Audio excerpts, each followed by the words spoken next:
Assalamualaikum warahmatullahi wabarakatuh. Halo, perkenalkan, nama saya Rintan Agustiani dari Pendidikan Sosiologi kelas 3A. Di sini saya akan sedikit menjelaskan mengenai tantangan dalam pendidikan multikultural.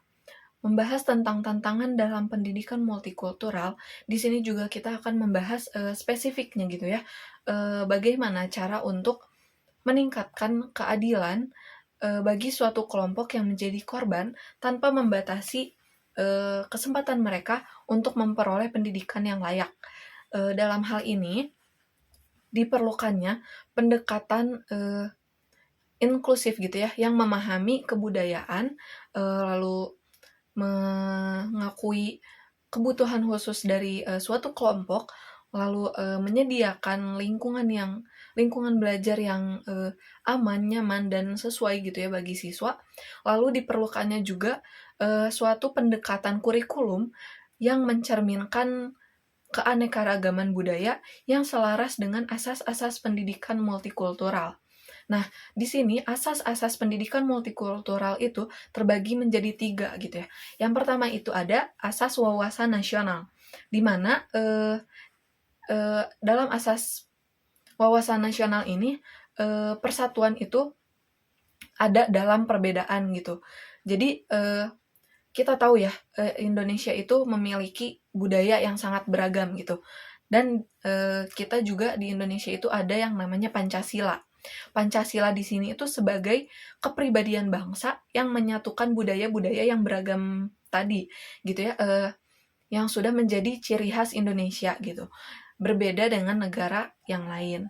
Lalu yang kedua itu ada asas kesederajatan gitu, di mana perbedaan di mana di sini asas kesederajatan itu memandang suatu budaya itu sederajat gitu, sama-sama diakui dan dikembangkan dalam kesetaraan gitu. Lalu yang ketiga itu ada asas selaras, serasi, dan seimbang gitu, dimana di sini semua budaya itu dikembangkan selaras gitu, sesuai dengan perkembangan masing-masing budaya gitu. Terus di sini juga diserasikan dengan kondisi nyata masing-masing budaya tersebut dan diseimbangkan di berbagai wilayah. Nah, di sini kita ambil gitu ya contoh kasus yang banyak terjadi di masyarakat gitu, yaitu adalah di sekolah. Kenapa? Kenapa di sekolah gitu? Karena di sekolah ini tuh menerima eh, siswa dengan latar belakang yang berbeda gitu. Di sini, di sekolah ini tuh diperlukan adanya pengembangan program peningkatan multikultural bagi guru dan siswa. Lalu diperlukan juga penyesuaian kurikulum yang tadi udah kita bahas sebelumnya gitu. Harus kurikulum ini tuh harus mencerminkan keanekaragaman budaya. Lalu lalu ada juga membentuk suatu kelompok diskusi gitu, di mana kelompok diskusi ini tuh membuka pembicaraan mengenai budaya-budaya untuk mengatasi pandangan-pandangan atau labeling-labeling gitu ya sama terhadap suatu budaya gitu. Jika dilaksanakan dengan mengadopsi metode evaluasi yang memperhatikan gaya belajar dan memastikan bahwa penilaian ini tuh tidak menguntungkan satu pihak atau satu kelompok budaya tertentu aja gitu. Sehingga saat mereka keluar gitu ya dari sekolah ini tuh mereka udah paham gitu tentang perbedaan, tentang keberagaman budaya gitu. Mereka bisa lebih menghormati, bisa lebih menghargai keberagaman budaya.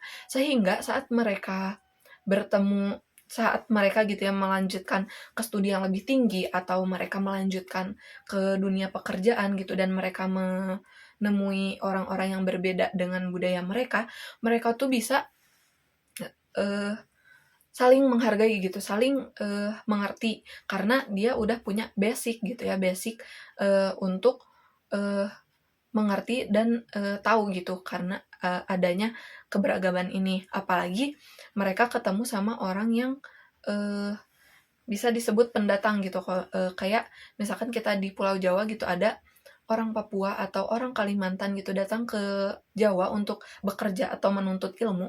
Nah, di situ tuh mereka, tidak, karena mereka minoritas gitu ya, mereka tuh tidak seenaknya gitu, tidak,